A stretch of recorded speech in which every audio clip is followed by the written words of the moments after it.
እንግዲህ መልስ እየሰጡ ነው በእነሱ በኩል። በተለይ ይሄ በዋናነት ትሪገር ያደረጋቸው የጠቅላይ ሚኒስትር አብይ እስቲ ኤርትራ የተገነጠለችበትም ይሁን አሰብ ወደዛ ተጠቃሎ የተካለለበት አንድ ሰነድ ይውጣ ካሉ በኋላ ያንን ያስረግጥልናል የሚሉትን የተለያዩ ውሎችን የቀደሙ ውሎችን ሰጀስት እያደረጉ ነው። በዋናነት 136 ዓመታትም ነፃ ሀገር ሆነን ኖረናል። ሰነዶቹን ሁሉ ወደፊት እያመጡ ነው የሚገኘው። በዋናነት የሚጠቃቅሷቸው ውሎች አሉ ለዚህ አስረጅ ብለው የውጫሌ ስምምነት አንዱ ነው። በ1889 ተፈረመው። እንዲሁ ሊስት አውት ላድርጋቸው ብዬ ነው። አንተ በሰፊው ትሄድበታለህ። በፈረንጆቹ ዓመት ነው የምጠቅሰው። የአዲስ አበባ ስምምነት አለ በ1896 የተፈረመ፣ እንዲሁ ደግሞ በ1900 የተፈረመ የአዲስ አበባ ውል አለ። ከዛ በኋላ ደግሞ የመጋቢት 1902 ስምምነት አለ። ይሄኛው ደግሞ ምስራቃዊ የኢትዮጵያና የኤርትራ ድንበሮችን ለማካለልም የተደረገ ነው ሲሉ ይጠቅሱታል። ሌላው ደግሞ በግንቦት 1908 በእንግሊዝና በሱዳን መካከል የተደረገ ስምምነት አለ። ይሄ ደግሞ የኤርትራን ይሄ ከሱዳን ጋር የምትጋራውን ድንበር ለማካለል የተደረገ ነው ይሉታል። ሌላው የነሐሴ 16 ቀን 1928 ስምምነት የጣሊያንና የኤርትራ ስምምነት አለ። እሱን ይጠቅሱታል። ከዛ በተጨማሪ ደግሞ የ1952ቱ የኢትዮጵያና የኤርትራ የፌዴሬሽን አለ። ከዚህ በኋላ የሚመጣው ከፌዴሬሽኑ በኋላ ኤርትራ ስትገነጠል ያሉ ስምምነቶች ነው። ከዚህ ያሉትን እስቲ እንዳሳቸው ፕሬስ ሪሊዙን ላይም አይቼዋለሁ። እነሱ መተማመኛ ብለው ማለት እንግዲህ በውሎቹ እንሂድ ካለን እነኚህ ውሎች አንዳንድ ችግሮች አለባቸው። መጀመሪያ ውል አሁን አንዳንድ ውል ኢትዮጵያ የለችበትም። ውል ሲደረግ በተዋናይ ወገኖች መካከል ነው የሚጸናው የሚለው ዓለም አቀፍ የህግ ፕሪንሲፕል ነው። እኔ እናንተ ተዋውለን እሱን የሚመለከት ግዴታ መፍጠር አንችልም። ስለዚህ አሁን 1900 ውል ሲሉ 1900 ውል የተደረገው በማን ነው? በእንግሊዝና በጣሊያን መካከል ውል አድርገህ ማን ነው ኢትዮጵያን ይመለከታታል? አፄ ምኒልክ ሳይፈርሙ ያልፈረሙበትን ውል ሁለት ቅኝ ገዢዎች ተዋውለው አንቺ ላይ በተመለከተ እኮ ይሄን ወስነናል ቢሉ አይሰራም። ኤርትራ ይሄን ስትጠቅስ ግራ የሚገባኝ ማለት ነው። አንድ ሁለተኛ ኤርትራ ራሱ አሁን እነኚህ ውሎች ላይ ኤርትራ እንደ ሀገር ተቆጥራ ቁጭ ብላ ተፈራርማ እኮ አታውቅም። ኤርትራ ጣሊያን ፈርማልኛለች ባይነች ቅኝ ተገዢ ስለነበረች ማለት ነው። ስለዚህ አንዳንድ ኢትዮጵያ የፈረመቻቸው አሁን ቅድም 1900 ስላልፈረምንበትም አይመለከተም። እንደው ስለሱ ትንፍሽ መባል የለንበትም። ሌሎቹ ውሎች ደግሞ 02 08ን ቀጥሎ ደግሞ በ1947 የተደረጉ ምናምን እኔ የሚመለከቱ የምትላቸው ውሎች እንሂድባቸው። እነሱን በተመለከተ ኤርትራ አንድም ቦታ ተዋዋይ ኤርትራ ሚል የለም። ቅድም እንዳልኩ ዶክተር አብይ እንዳሉት ከመለስ ጋር እንኳን ኤርትራ ቁጭ ብላ አልተፈራረመችም ስለ አንዳንድ ጉዳዮች። ስለዚህ ኤርትራ ይህንን አሁን በዓለም አቀፍ ሕግ ሀገራት ቅኝ ግዛት ሲወጡ ከነሱ አባታቸው የእናታቸው የሆነ ገዢያቸው ማለት ነው የተፈራረሙ ውል አለ። እሱ ስቴት ሰክሰሽን ይባላል። ከተስማማ መቀጠል ትችላለህ። በዛ ግን ቅኝ ገዢ ላደረጋቸው ውሎች እኔ ኮንሰንቴን ሰጣለሁ ለመስጠት አለብህ። ዘኔሬሬ ዶክትሪን ይባላል። አሁን ኔሬሬ ጁሊየስ ኔሬሬ እሱ እኛ በገዢዎቻችን ውል አንመራም፣ ካዋጣን የሚያዋጣ ከሆነ አንዳንድ ነገር ለአንተም ጥቅም ሊሆን ይችላል የተደረገው ካዋጣ ኢንዶርስ አድርገው በኋላ ከተስማማ ነው የሚላለ። ይሄ ደግሞ 1978 የቪየና ኮንቬንሽንም አለ ኦን ዘ ሎ ኦፍ ዘ ሰክሰሽን ኦፍ ስቴትስ ቱ ትሪቲስ የሚላለ። እዛ ላይ ሄደህ ማድመቅ አለብህ። አንተም ተስማምቼ ኤርትራ አንድ ቀን አድርጋለች። ኢትዮጵያ በዚህ በኩል ሆና ጣሊያን ጋር ስፈራረም ነበር፣ አንቺ ደግሞ የጣሊያን ቅኝ ግዛት ነበርሽ ብላ ቁጭ ብላ አላደሰችው። ባልታደሱ ውሎች ኤርትራ እኔም አለሁበት ብላ መነሳት አትችልም። ሁለተኛው ምክንያት ማለት ነው። አንደኛው ምክንያት ቀደም አለመኖሩም ነው። ሶስተኛ አንዳንድ ውሎች የሚጠቅሷቸው አሁን የፕሬስ ሪሊዙ ላይም ይሄን አይቼዋለሁ። አሁን ምሳሌ የውጫሌ ትሪቲ ሲሉ የሚገርመኝ ማለት ነው የውጫሌ ትሪቲ እንሂድበት ከተባለ እንደማይጎዳቸውም እንደውም ጭራሽ ምን ይላል መሰለህ፣ ለምሳሌ ስለ ደብረ ቢዘን ገዳም የሚያወራ አለ። እዛ ላይ አስመራ ወጣ ብሎ የሚገኝ ገዳም ነው። ደብረ ቢዘን ገዳም ከኢትዮጵያ ጋር ባለው ልዩ ሁኔታ እስከ ርስቱን ጨምሮ ርስትም አለው። ዝም ብሎ ገዳማው ብቻ አተስ ርስቱ እስከ ምጽዋ ይደርሳል። የደብረ ቢዘን ገዳም እስከ ርስቱ ጨምሮ የኢትዮጵያ ነው ይላል። ውጫሌ ውጫሌ አይጎዳቸውም። አሁን እሺ አሁን እኛ መቼም አናስበውም እንጂ ማለት ነው። እንደዛ ከሆነ የውጫሌ ትርኢት የሚያነሱት ከሆነ ደብረ ቢዘን ገዳም ይዘን እስከ ምጽዋ እንውሰደዋ። ውል ላይ እኮ ደስ የሚልን ፒክ እያደረክ መከራከራቸው እነሱ እሱ እኮ ስለሆነ ነው መግባባት እየከበደን ያለ ሁሌም በቃ እንዳለ ውሎቹን ብታይ። በተለይ ደግሞ አሁን ኢህአዴግ በዛ ጊዜ እኛን ሲወክል ማለት ነው ምርጡን ነገር ማንሳት እየተወ ስለሄደበት እኮ ነው የሚያቃጥልህ እኮ። እንደዛ እንሄድበት ካልንማ አዲስ ገዳምና እስከ ባህር በር የሚያደርስ መሬትም አለ ማለት ነው። ሌሎቹ ደግሞ ውሎች ቅድም እንዳልኩ ኤርትራ አይመለከታትም። ስለዚህ ሁሉ አዲስ ሳታቅ ስለዚህ ሁሉ ማውራታቸው። ሌላ ደግሞ ውሎቹም ሞተዋል። እኛ እኮ አዋጅ ቁጥር 6/1952 ይባላል ኃይለ ሥላሴ በራሳችን ልክ እነኝን አዋጆች ሽሬያቸዋለሁ ብለናል። ኤርትራ ያኔ ምንም ትንፍሽ ማለት የምችልበት ስታተስ አልነበራትም። ሽረነዋል። ይሄ በተሻረ ሕግ እኮ ነው አልጀርስ ሄዶ ነፍሱን ይማረውና ስዩም መስፍን በዚህ እንዳኛ ያለው በራሱ የሀገር ሕግ ነው። ሰው ስለተቀየረ አይቀርም አይደለም። ሽረነዋል በተባለ ሞተዋል እነኚህ ልጆች። እሺ እኛ አንሻረው እንበል 1947 ላይ ማለት ነው የዓለም ጦርነት ካለቀ በኋላ ጣሊያን ተሸናፊ ነች። ጣሊያን ስለተሸነፈች እሷ ያዘቻቸው ሀገራት ዕጣ ፈንታ ምን ይሁን ተብሎ እኮ ፓሪስ ላይ ኮንፈረንስ ተደርጎ ነበር። በነፍሳቸው የሚመሩ አክሊሉ ሀብተወልድ እኛን ወክለው ማለት ነው። ዩኤስኤስአር፣ ዩኤስኤ፣ ብሪቴን፣ ፍራንስ ነበሩት ስብሰባው ላይ ነበሩት። ጣሊያን ያገኘቻቸው መብቶች በሙሉ አፍሪካ ላይ ውድቅ ሆኗል ተብሏል። መብቶች ማለት እነኚህ 02 08 ናቸው ጨምርልና ሞተዋል። ሁለት ጊዜ የህዝብ ውሳኔ እና ጥናት ተደርጓል ኤርትራ ውስጥ። በአብዛኛው ምንድነው ከኢትዮጵያ ጋር መሆን ምርጫውም ያደረገው እሱ በጣም ወሳኝ ነው። አራተኛ የምጨምርልህ እነኚህ ውሎች ጥቅም እንደሌላቸው አሁን ፕሬስ ሪሊዙ ላይ የተዘረዘሩት ውሎች ያስቁኛል። ኤርትራ እነኚህ ውሎች ጋር ከጀርባ ሆና መጫወት አትችልም። አንደኛ አላደሰቻቸውም ብያለሁ። ሁለተኛ ውሎቹን ፒክ እያደረክ የሚጠቅምህንም መከራከር ተገቢ አይደለም። ሶስተኛ እኛ በአዋጅ ውድቅ አድርገናቸዋል። እነኚህ ውሎች አይሰሩም ካለ አይሰሩም ነው። አራተኛ 1947 ፓሪስ ላይ እነኚህ ውሎች ቀሪ ሁኑ ተብለዋል። ስለዚህ ጣሊያን ምንም መብት የለትም። ስለዚህ እሷ የሌላትን መብት አንተ ልትወርስ አትችልም። እነኚህ ውሎች ዲስኳሊፋይድ ሆነዋል። አምስተኛ ደግሞ ውል ማለት ለምሳሌ አፄ ሚኒሊክና አሁን ኔራዜኒ ነው የሚባል አንድ ሲደራደሩ ነበር አለ።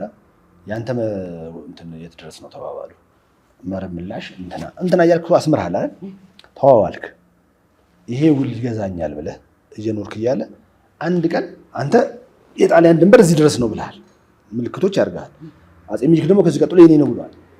ሙሶሎኒ ይህን ሁሉ በርቅሶ አዲስ አበባ ገባ አይደል? የምን ውል ነው የምታወራው? ማለት የጣሊያን ድንበር የት ጋ ነው አለ ሙሶሎኒ። የላችሁም ኢትዮጵያ ምላሽ ነው ብሎ አዲስ አበባ ገባ። አዲስ አበባ ገብቶ ኦጋዴን ደርሷል እኮ። የምን ወረቀት ነው የምታወራው? ያንን ውል በጫጭቆ ጥሎልሃል ማለት ነው። ውል እኮ የሚባለው አንተ አድዋ ላይ ሂሳባቸውን ከሰጠናቸው በኋላ ተከባበርና ውል ይዘህ እንቀመጥ ተባለ። ውል ይዘህ አሰምርሃል።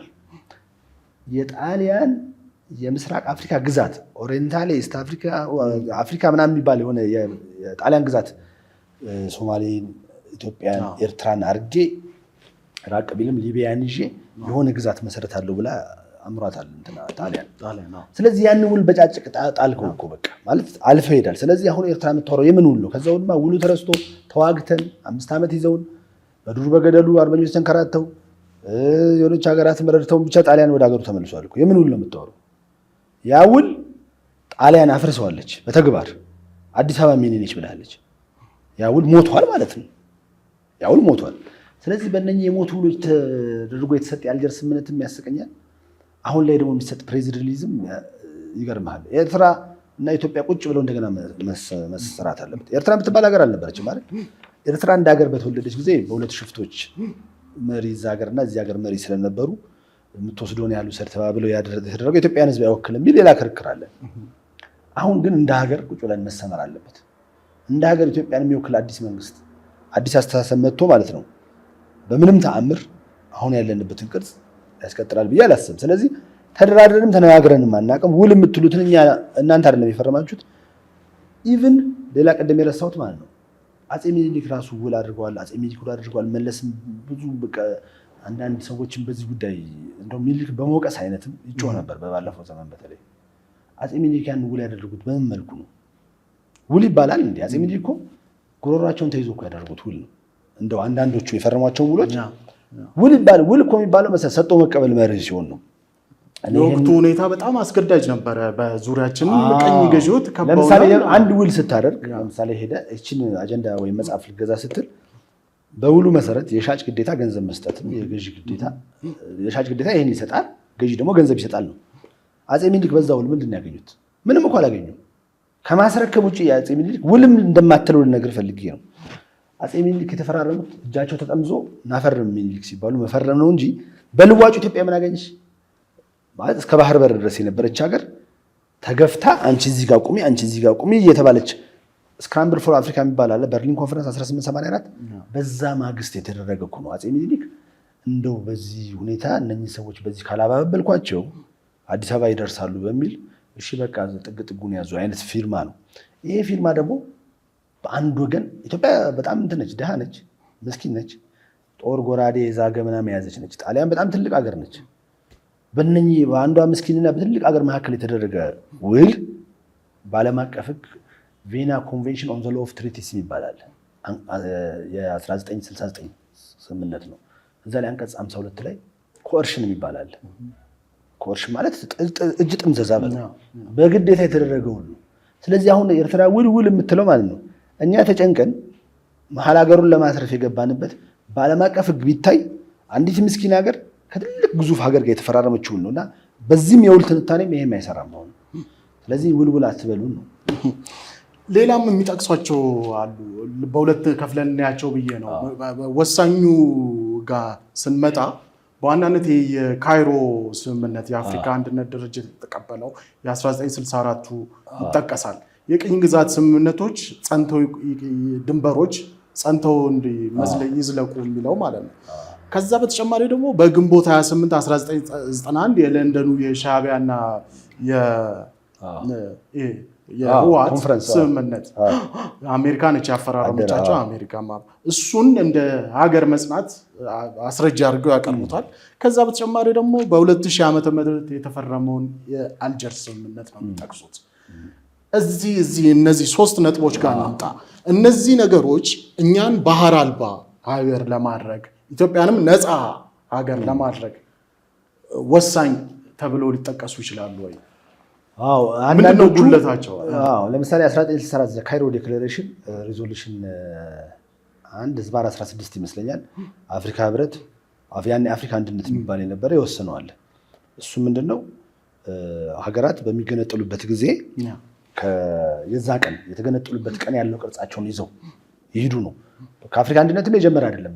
በፊት የስፔን ቅኝ የገዛቻቸው ሀገራት እዚህ ላቲን አሜሪካ ያሉ ሀገራት ቅርጻቸው ከስፔን እንግዲህ አንድ ቅኝ ገዢ 3-4 ሀገር ጎን ለጎን ያለ ሊገዛ ይችላል። ለራሱ አስተዳደር ሲባል ኒጀር፣ ናይጄሪያ ምናምን ያለ ይከፋፍለዋል።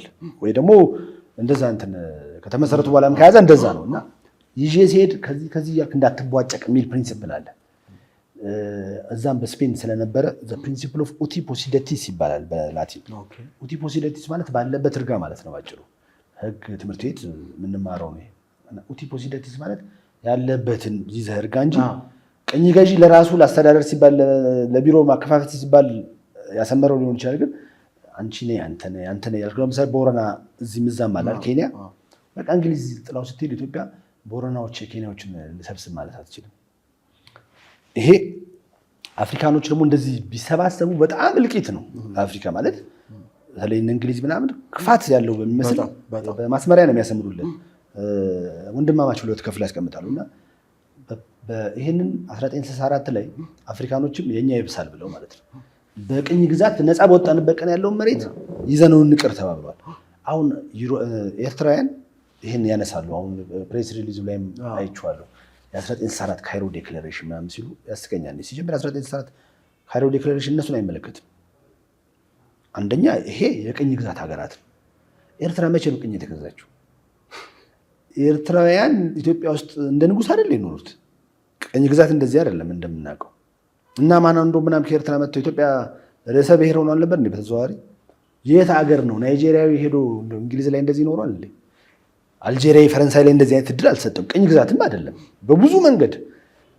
ይህንን አሁን የሆነ እንደውም አንድ ቦታ ሳነብ ምን ይላል ኤርትራ በኢትዮጵያ ቅኝ ተገዝታለች የሚሉት ሁለት ሰዎች ብቻ ናቸው፣ ኢሳያስና መለስ ብቻ ናቸው። ሌሎች አገራት ራሱ ቅኝ የወጡ አገራት እንደው ድግስ ቢጠራ ኤርትራን አይጠሯት። ኤርትራ በአፍሪካ ህብረት አፍሪካ አንድነት የሚባለው ድሮ ፍሪደም ፋይተርስ የሚላቸው አሉ። ለፍሪደም ፋይተርስ ድጋፍ ያደርግ ነበር። መዝግቧት አያውቅም። ኢቭን ኮሎኒ ውስጥ ያለው ኮሚኒቲስ ምዝገባ አለ እኮ አይደል? አፍሪካ ህብረት አፍሪካ አንድነት ያለ አልተመዘገበችም። ኢሳያስና መለስ ብቻ ነው ቅኝ ግዛት ብሎ የሚያውቁት። ያኔ እነ ኢህአፓ መኢሶ ምናምን ቅኝ ግዛት በሉ ሲባሉ አይ በቃም ብለው ትዝ ይልሃል። በኢህአፓ ታሪክ ላይ ስታነብ ምንም እንኳን እዛው ኤርትራና ትግራይ በረሃ ውስጥ አሲምባ ምናምን ሲኖሩ ማለት ነው። አንደኛው ከኢህአፓ ባላንስ ያሳጣው ቅኝ ግዛት ነው በል ሲባል እምቢ ብሎ ነው። አይ ቅኝ ግዛት እንኳን አይደለም አበዛችሁት አላቸው። ቅኝ ግዛት የሰውን አገር ሪሶርስ ለመወጥወጥ ብለህ ነው ምን ኖራት ነው ኤርትራ ቅኝ የምትገዛው ኢትዮጵያ። ቅኝ ግዛት ፋብሪካ ምናምን ኢንዱስትሪ በዝቶብህ ማለት ነው። ሮ ማቴሪያል ኮተን ምናምን ለማምጣት ምን አለ ከዛ የሚወጣ እንደውም ምን ከዚህ መሄድ እኮ ነው ያለው እኮ ምንም ቅኝ የሚያስገዛቸው ነገርም የለም።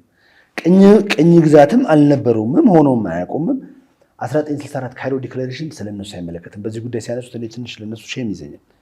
ኢትዮጵያ ኤርትራን ቅኝ አልገዛችም፣ ግን እነሱ ናጽነት ቀን ምናምን እያሉ የሚያከብሩት ግን የቅኝ ግዛት ከተመጣ ነው። ያ ናሬሽን የጀባህ ነው ይባላል። አዎ እነ ግብጽ እኮ ከጀርባ ይሄንን ለእንጭጭ የዛን ጊዜ አሁን እንጭጭ ምላቸው በወቅቱ ታጋይንም ብለው በረሃ የወጡ የማን አጀንዳ እንደሚያራምዱ ማያውቁ ልጆች ነበሩ። እድሜ ያለመብሰልም ልትለው ትችላለህ። የእነሱን ይዘው እኮ ነው ለምን እንደሚያደርጓቸውም እኮ አያውቁ። ኢትዮጵያን በዚሁ በአጭሩ ለማስቀረት ከባህር አክሰስ ለማጥፋት ምናምን በቃ ይሄ አሁን አንዳንድ በጊዜ ትንሽ ታነብና ብዙ ያወቅህ ይመስልህና ትገባበታለህ። ለምንድን ነው አልጄሪያ የምትረዳኝስ? ግብፅ ለምንድን ነው የምትረዳኝስ ብለህ ቆም ብለህ እኮ አታስብም። በዛ ናሬሽኑን አስበው ማለት ነው። ያን ያህል በደልስ ነበር እንደዚህ የሚያሳምጽ። ኤርትራውያን በጣም ብዙ ነገር ተደርጎላቸዋል። ምን አተረፉስ? ከዛ በኋላ ነፃ ከወጡ በኋላ እኮ የዓለም የመጨረሻው ሀገር ናቸው። ኤኒዌይስ ግን 1964 ሲሉ እነሱን አይመለከትም። ሁሌ እኔ የምለው አስተማሪ ዶክተር ያዕቆብ ኃይለማርያም የዓለም አቀፍ ሕግ አስተማሪ እሳቸው ናቸው። በዚህ አጋጣሚ እሳቸው የሚሉታል እንደው በእነሱም መንገድ ብንሄድ ራሱ ደግሞ ያዋጣናል። እንደው የኤርትራ ጥያቄ የቅኝ ግዛት ነው ቢባል ራሱ እንደው ይህን የታሪክ ሸክም ከተሸከም ነው ማለት ነው። እኛም እንደው ቀን ሰጥቶን ማለት ነው ቅኝ ገዢ ሆነ የምና ከሆነ የእነሱ ጥያቄ በዛ የሚታይ ከሆነ 1983 ላይ በዚሁ በ1964 ካይሮ ዲክላሬሽን መሰረት ነፃ ሲወጡ ይዘው መውጣት ያለባቸው ቅርጽ ምንድን ነው? በዛ ሰዓት የነበረው ቅርጽ ምንድን ነው? ኦጋዴ የምትባል ትግራይ የምትባል ድሬዳዋ የምትባል አሰብ የምትባል እና ኤርትራ የሚባሉ ራስ ገዝ አስተዳደሮች ነበሩ። 1980 በአዋጅ የተቋቋመ ነው። እነኚህ አሰብ የምትባል ሀገር ለብቻዋ እያለች ኤርትራ የምትባል ክፍለ ሀገር ካለች አሰብ የምትባል ክፍለ ሀገር ካለች በቅኝ ግዛት ነፃ ስትወጣ ከቅኝ ግዛት ቀን የመጨረሻ ቀን ያስከውን ቅርጽ ትወጣለህ ስትባል አሰብን ከየት ነው የምንትፈ የምትሄደው ታዲያ? አሰብ የምትባልና ኤርትራ የምትባል ጎረቤት ሁለት ክፍለ ሀገሮች ኤርትራ አላት፣ ኢትዮጵያ አላት። ስለዚህ በዚህም ብንሄድ አያዋጣቸው። በዚህም ብንሄድ ስለማያዋጣቸው ዘካይሮ ዴክላሬሽን ምናምን የሚባለው ነገር ያሳፍራል። ዓለም ላይ ኤርትራ ቅኝ ተገዝታለች የሚል ማንም የለም። ሱዳኖች በጠየቃቸው ኤርትራ ቅኝ ተገዝታለች አይሉ። ኤርትራና ኢትዮጵያ አንድ አይነት ህዝቦች ናቸው። ምንም ቅኝ መገዛዛት ማለት አንድ አይነት ኮፒ ፔስት የሆነ ትግራዋይና የአስመራ ሰው አንድ አይነት ነው አይደል? አንዱ አንዱን ቅኝም አልገዛምም። አፍሪካን ውስጥ አንዱ አንዱን ቅኝ ገዝቶም አያውቅምም። እዚህ ጋ ግን አንድ ነገርም አለ። እንደው የምንታዘበውን እናንሳ ለማለት ያክል ነው። አንዳንድ የፖለቲካ ድርጅቶች ኢትዮጵያ ውስጥ ያሉ የአንዳንድ ብሔርን እንወክላለን የሚሉ ሎካል ኮሎኒያሊዝም ነበረ አይነት ትርክት ከዛ የወረሱት ይመስላል። እና በመጽሐፍም እኮ ኦሮሚያ የኢትዮጵያ ቅኝ ገዢ ብሎ ያሳተመ ሰው አለ። አፄ ምኒልክ እኮ አፍሪካን ብላክ ኮሎናይዘር ብሎ የጻፉ አሉ። አሁን ነፍሳቸውን ይማሩ የሞቱ ትልቅ የኦሮሞ እንትን እንደዛ ብሎ የጻፉ አሉ። እንደዚህ የሆኑ ሰዎች አንዳንድ ቀን ያነሱት ክሬዚ ሀሳብ አጠቃላይ የህዝብ ሀሳብ አድርገን አንዴው አሁን እነኝህም ሰዎች የማን አሁን ተላላኪ የሚለው ቃል ያስጠላል። ተላላኪዎች ነበሩ። አሁን የዚህ ኤርትራ አዲስ አበባ ዩኒቨርሲቲ እኮ ድሮ ትልቅ ሰዎች የነበሩ ወዳጆቻችን ሲነግሩ የአስመራ ተማሪዎች ስኮላርሺፕን የመጣ ነው የሚሉ ነበር። ልክ ኦክስፎርድ እንደምትሄዱ አይነት በኢትዮጵያ እንትን ውስጥ የሆነ በደርግ ጊዜም በምናምን እኛ ስኮላርሺፕ ነው ምናምን በጣም ብዙ ሰዎች አስመራ ሄደው ተምረዋል። አንድ አይነት ሀገር ነበር የነሱ የኛ ሀገር። አስመራ ተመደብኩ ነው የሚባለው። ቅኝ ግዛት ስራም ትምህርትም እንደዛ ነበር የሚባለው። እንደው የብሔር ትግል ብትለው ይሻላል እንጂ እንደ ሀገር ግን ኢትዮጵያ ኤርትራን ቅኝ ገዛቻት የሚለው አያስኬድምም። ቅድም እንዳልኩ from Cairo declaration they are not like that's not relevant for them። የለንደኑና አልጀርሱን እንምጣ። የለንደንና የአልጀርስ የለንደን በተመለከተ ቅድም እንዳልኩ የሽግግር ጊዜ መንግስት ኢትዮጵያ ነበራት 1991 በአውሮፓ ማለት ነው። የሽግግር ጊዜ መንግስት የባህር በርን የሚያክል ነገር ኢትዮጵያን የባህር በርን ፐርፔቹዋል የሚያሳጣ ነገር መፈረም አይችልም። ከየት ያመጣው? እንኳን ለንደን ማት ድርድር ነው ገና እኮ። ማን ነው ተደራዳሪ? ሀገር ለመወከልና ሀገርን ለዘላለሙ የሆነ ነገር ለማሳጣት እኮ የሆነ እንትን ያስፈልጋል። ስታተስ ያስፈልጋል። የተመረጠ መንግስት መሆን አለብህ። ህገ መንግስት መጥቀስ አለብህ። በኋላ ደግሞ ያረከውን ነገር እዚህ ጋር መጥቀስ አለብህ። የምን የለንደን ኮንፈረንስ ገና ድርድር አይደል? ሁለት ሽፍቶች እና የተወሰነ የማይመለከተው አካል አደራድሮ ማለት ነው ኢትዮጵያ ለዘላለሙ የባህር በር እንድታጣ ፈርሜልህ አጽድቄያታለሁ ብሎ ማለት አትችልም። ብታደርገውም አይሆንም አለ። አሁን ቅድም ትሪቲ ከሆነ ተፈራርመ ከሆነ አንቀጽ 46 ባለፈው ከአንተ ጋር በነበረን ቆይታ እያነሳሁት ነበር። የሀገርን ህልውና በሚጎዳ መልኩ አንድ ሰው ከተሰጠው ስልጣን በላይ አድርጎ ከሆነ የሚቀጥለው መንግስት አልቀበልም ማለት ይችላል። ለንደን ኮንፈረንስ ሌትስ ኖት ስታርት ኢቨን ዜር። እሱ ምንም ስታተስ የለውም። ተደርጎም ቢሆን ማን ነው ይሄን የማድረግ ስልጣን የሰጠ? ማንዴትም የሰጠው የለም። አሁን ሻዕቢያ ይሄን የሚያነሳው ለምሳሌ በራሱ አድቫንቴጅ ስለሆነ ነው። ለራሱ አድቫንቴጅ ስለሆነ እንትን ላይ እኮ ምን አንስቷል መሰለህ? የአልጀርስ ስምምነት ላይ ድንበር ኮሚሽኑ ላይ እስቲ ድንበራችሁ የት እንደሆነ ማሳያ አምጡ ሲባሉ ማለት ነው ከአዲስ አበባ ወደ ኬላዎች የሚሄድ መንገዶች ላይ የተደረገ ጥናት የሚልን አሳይቶ እዛ ጥናት ላይ ቡሬ ነው የኢትዮጵያ ድንበር የሚል ተጽፏል። እንግዲህ ስለ ኬላ ጥናት አይጽፉ እኮ ነው። እሷን ጥናት እኮ ለእንትን አቅርቧል ለአልጀርስ ለኮሚሽኑ። ኮሚሽኑ የኢትዮጵያ ጠበቆች ጸጥ ነው ያሉት። በጥናቱ ሁላ ማስረጃ እኮ አንዳንዱ የተፈረደብን። ስለዚህ የኮንፈረንሱን ምንም አይነት ስታትስ በሽግግር መንግስትም ጭራሽ ስልጣን ባልያዙም አካላት የሚደረግ ድርድርም ምንም አይነት ሬሌቫንስ የለውም። ኢትዮጵያን ለዘላለም የባህር በር የሚያሳጣ ስምምነትን ተደርጓል ብትልም ተቀባይነት የለውም። ወደ ሶስተኛው እንምጣ። የአልጀርስ ስምምነት። የአልጀርስ ስምምነት እርግጥ የኢትዮጵያ መንግስት ያኔ የተረጋጋ መንግስት ኖሮ ጠበቃም ከዚህም ከዛም ብሎ አሟልቶ አቶ ስዩም መስፍን ምንም ቢያስበሉንም የኢትዮጵያ ውጭ ጉዳይ ሚኒስቴር ነበሩ ልኮ የገባበት ነው። ግን ስምምነቱ በህግ የሚጸና ነው ወይ? ድንበር ኮሚሽኑ የተጠቀምባቸው ግዶች በህግ የሚጸኑ ናቸው ወይ የሚለው መመርመር ያስፈልጋል። ኢትዮጵያ ኖ ማለት ትችላለች። ስምምነቱ ቅድም እንዳልኩ ድንበር ኮሚሽኑ በምንድን ነው ውሳኔ ሰጠው የሚለውን የህግ ባለሙያዎች ሲኖሮቻችን መርምረውታል። በቅኝ ግዛት ውሎች፣ በሞቱ ውሎች፣ ቀሪ በተደረጉ ውሎች፣ ጎሮሮ ተይዞ በተፈረሙ ውሎች፣ በአዋጅ ትተናቸዋል ብለን በ1952 ውድቅ ባደረግናቸው ውሎች፣ ዩኤን በተዘዋዋሪ ውድቅ ባደረጋቸው ውሎች፣ ኢትዮጵያ ፌዴሬትድ ስትሆኑ ከኤርትራ ጋር ቀሪ በሆኑ ውሎች ላይ ተመስርቶ የተሰጠ ውሳኔ በራሱ መሰረታዊ ህግ ስህተት ያለበት ስለሆነ ውድቅ ሊደረግ ይገባል። አልቀበለውም ማለት ትችላለህ።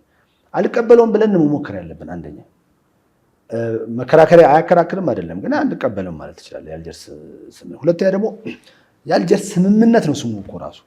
ስምምነቱን እኛ ብቻ እንድናከብር አይጠበቅም። ኤርትራ ስምምነቱን አክብራለች የሚለው ከጥያቄ ውስጥ መግባት አለበት። ኤርትራ ስምምነቱን ደጋግማ ጥሰዋለች። የኢትዮጵያን አማጽያን ስትረዳ ነበር። አሁን የመንግስት ጋር አንድ ላይ ሆኖ አማጽያን ግንቦት 7 ጀምሮ ስተነኩስ ነበር። ስምምነት እኮ የሚከበርልህ አንተም ጸባይኛ ሆነ ስትቀመጥ ነው። ስምምነቱ ኤርትራ ደጋግማ ጥሰዋለች፣ በቅርብ ጊዜ ጭምር። አሁንም እኔ እናንተ ይህን ስናወራም በጣም ብዙ ነገር እያደረገች ነው። የኢትዮጵያን መንግስት ለመውጋት የሚፈልጉ አንዳንድ ኃይሎችን ያሰለጠነች ነው። የኢትዮጵያ ድንበር ውስጥም እንዳለ ውጭ ጉዳይ ሚኒስትራቸው ገብታለሁ። ይሄ ትዕግስት ለዘላለም አይቀጥልም ብለዋል ዶክተር ጌዲዮን ባለፈው። ስለዚህ ስምምነቱ እኮ የእግዚአብሔር ቃል አይደለም፣ ሁሌም የምታከብሩ አይደለም። ኢህአዲግ በተደጋጋሚ ስጥስ ዝም ብሏል። በአንዳንድ ጉዳዮች ኢህአዲግ የኢትዮጵያ መንግስት በአግባቡ የሚወክል መንግስት ነው ብሎ ለማለት ስለሚከብድ እድሉን አግኝቷል እኮ። ለምሳሌ ስምምነቱን በተመለከተ በፈርዞ የሚባል 25 ኪሎ ሜትር ተቀምጦ ነበር። ትዝ ይል እንደሆነ 25 ኪሎ ሜትር በኤርትራ ድንበር ውስጥ የዩኤን ጦር እንዲሰፍር ተደርጎ ነበር። በጣም ስታስቸግራቸው ነበር ኤርትራ። በፈርዞ ላይ ያሉትን እንትኖች አንዴ ነዳጅ መግዛት ስትከለክላቸው፣ አንዴ በቃ ትራቨል እንትናቸውን ስታግድ ቆየችና የሆነ ጊዜ ላይ በቃ ሰልችቷቸው ወጡ። ኤርትራ ዘላ ገባች በፈርዞ ነው። ታዲያ በፈርዞ ነው ስምምነቱን መጣስ አይደል? አልጀርስ የምትለኝ ለምንድን ነው? ጥሰዋለች እኮ። ከዛ ወዲህ በተደጋጋሚ ባደረገቻቸው ነገሮች ጥሳለች። ስለዚህ ስምምነቱን እንደ መጽሐፍ ቅዱስ ቃል አለ፣ ሁሌም ፐርፔቹዋል አለ። ኢትዮጵያ መንግስት ማድረግ ያለበት የአልጀርስ ስምምነት አልቀበልም ብሎ ማስታወቅ ይችላል። ስምምነቱን እየጣስክም ወረቀቱን ብቻ ይዘህ ይከበርልኝ ማለት አትችልም። ጥሰዋል በተደጋጋሚ። አሁንም ዛሬም እየጣስከው ነው። ስለዚህ የአልጀርስ ስምምነት የመጽሐፍ ቅዱስ ወይም የቁርአን ቃል አይደለም። ውድቅ አድርጌዋለሁ ማለት ትችላለህ። በተደጋጋሚ ኤርትራ ይህን እያደረገች ስለሆነ 2028ቱን ተከትሎ የድንበር ኮሚሽን የካሳ ኮሚሽን ተቋቋመ። ድንበር ኮሚሽኑ የወሰን ችካል ይቸክላል እንደዚህ የሚል አለ። አላረገም። ምንድን ነው ያደረገው? በቨርቹዋል ማፒንግ ምናምን ብሎ በካርታ ላይ ነው ነጥብ ያደረገልን። ስራውንም አልሰራም ማለት ነው። ስለዚህ የኮሚሽን ውሳኔ የሚባለው መሬት ላይ የወረደ ምንም ነገር የለም። ወረቀት ይዘህ ከቀኝ ግዛት ፍሎች እያጣቀስክ እንደዚህ የምታደርግበት ምክንያትም የለም። ስለዚህ በተደጋጋሚ በብዙ አማራጮች ኢትዮጵያ የድንበር ኮሚሽኑን ውሳኔ አጠቃላይ ነገሮችን ትቻለሁ ማለት የምትችልባቸው የተሟሉ ነገሮች አሉ ብዬ አስባለሁ። ስለዚህ አሁን ሶስቱ የሚያነሷቸው ነገሮች በተለያየ የህግ ምክንያት አንድ አይነት ውጤት ባለው ተቀባይነት የላቸውም ብዬ ነው የምወስደው። እንደ ማጠቃለያ አንድ ጥያቄ እናንሳ። አሁን እንግዲህ አልጀርስ እያሉ ነው። አልጀርስ ፈርሷል። አንተ እንደነገርከን በተለያዩ ማስረጃዎች አሁንም በዚህ ስናወራም የአልጀርስ መፍረሱን የሚያሳዩ ብዙ ምልክቶች በትግራይ አካባቢ ባሉ ድንበሮቻችን እያየን ነው። የኤርትራ ጦር ኢንተርቪን አድርጎ ትግራይ መሬት ውስጥ እንዳለ መንግስት እየነገረን ነው። አልጀርስ የፈረሰው ሆኖ ሳለ ለምንድን ነው አክብሩ የምንባለው? እና እዚህ ጋር መቆም አለብን ወይ? ኤግዛክትሊ። በጣም ጥሩ ጥያቄ። እዚህ ጋር መቆም አለብን ወይ? በጣም ጥሩ ጥያቄ ነው። አሁን አንዳንድ አካሄዶቻችን አሁንም የተሻሻሉ የማይመስለኝ አካሄዶች አሉ። ቅድም እንዳልኩ በህወሓት ኢህአዴግ አመራር ስር በነበርን ጊዜ እኛን አድቫንቴጅ የሚሰጡ የኤርትራ ጥፋቶችን ስንዘል ቆይተናል። ዝም ካልክ ደግሞ በዛው ተቀብለዋል እንደማለት ነው። አንዳንድ ጉዳዮችን ኤርትራ የድንበር ኮሚሽኑ ተከትሎ የመጡ የውጭ ዜጎችን አሜሪካንን ጭምር ስታባረር አንቺ በቃ አስታራቂ የመደባቸውን ሰዎች አባረሻል፣ በቃ ስምምነቱን ትችዋለሁ ማለት ስትችል ዝም ስትል፣ በፈርዞኑ ስትይ ዝም ስትል፣ ታጣቂዎችን ስትረዳ ዝም ስትል፣ በተለያየ ጊዜ ዝም ስትል ይሄ አሁን አጣብቂኞች ገብታላል። አሁንም የኢትዮጵያ መንግስት ብዙ መለማመጥ የለበትም። አሁን አክብሩ የሚሉ እኮ አንተ ሽር ያለው ስላላልክ ነው። ሽር ያለው ብለህ መጀመር ነው ያለብህ። እኔ አድቫይዘር በሆን የምመክረው በቂና አሳማኝ ምክንያት ስታገኝ ስምምነቱ የቅዱስ ቁርአን ቅዱስ መጽሐፍ ቃል አይደለም።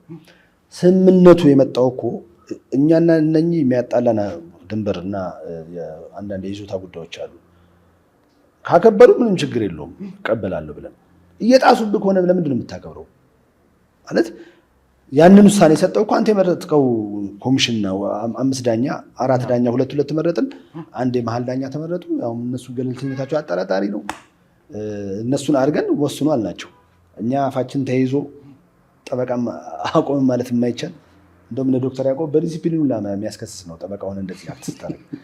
እነሱን ይዘን ተከራክረን ተሰጠ ውሳኔ ያለ ውሳኔ በተደጋጋሚ ከተጣሰ በቃ ወጥቼበታለሁ ማለት ትችላለህ። ከዛ ዓለም የሚለውም አዳመጥ ነው። ለዚች ለኤርትራ አይነት አሁን ባለችበት ስታተስ ማለት ነው አግዞ የሚል የዓለም ክፍል አለ ብዬ አላስብም አሁን ባለው ሁኔታ። ሁለተኛ ደግሞ አሳማኝ ምክንያት እስከጠቀስን ድረስ ችግር የለውም ማለት ሌላ ሀገር ላይ ሌላ ዓለም ላይ የሚደረገውን እኮ በደንብ እያየን ነው። ስለዚህ ኢትዮጵያ ወጥቼበታለሁ ብላ ይህንን ማሳወቅ አለባት። ከዛ ወዲህ ያለውን አደራድሩን ወደሚለው ወደ ጦርነት ሲሆን አደራድሩን ይህን የአልጀርስ ስምምነትን አልቀበለውም በዚህ ምክንያቶች። ምክንያቱም ኤርትራ ያላከበረች እኔን አክብሩ የምትሉኝ ለምንድን ነው ብላ በዚህ ምክንያትም ከዚህ ስምምነት ነፃ መውጣት አለባት ብዬ አስባለሁ። ከልብ አድርጌ አመሰግናለሁ። ቀረ የምትለው ነገር ካለ በመጨረሻ? አመሰግናለሁ። እንግዲህ በጣም ጥሩ ነጥብ ነው የተነሳው። በእናንተ እያነሳችሁ ያሉት ነጥብ በአንድም ሆነ በሌላ መንገድ እንዲቀጥል የሚፈለግ አጀንዳ ነው። ዛሬ ባይሳካ ነገ መሳካት አለበት። ግን በትውልድ መካከል ይህን አይነት ሪስፖንሲብል የሆነ ሚዲያ ያስፈልጋል። አጀንዳዎቹን ፍሬም ከማድረግም አንጻር ሳይረሱ ፎቶ ነው እንዲቆዩ በማድረግም አንጻር እያደረጋችሁ ያላችሁት አስተዋጽኦ እኔ በጣም አፕሪሺየት ማድረግ ነው ማድረገው ነው። በአጠቃላይ ስለጋበዛችሁ ያመሰግናለሁ። ብዙ ሰዎች ያው ለፖለቲካ ኤክስተርናላይዜሽን የተነሳ አድርገው ይስሉታል የባህር በር ጥያቄን። ነገር ግን እንደዛ አይደለም። በመንግስታት ለውጦች፣ በተለያዩ የፖለቲካ ልዩነቶች መሀልም ቢሆን ይሄ ጉዳይ መሰረታዊ የኢትዮጵያ የብሔራዊ ጥቅም የብሔራዊ ደህንነት አጀንዳ መሆኑን እንዲሁ አስምረን ማለፍ እንፈልጋለን። ከልብ አድርጌ አመሰግናለሁ። አንዲ እዚህ ድረስ መጥተህ የተለያዩ ሀሳቦችን ስለሰጠን የዛሬው ውይይታችን በዚህ ተቋጭቷል።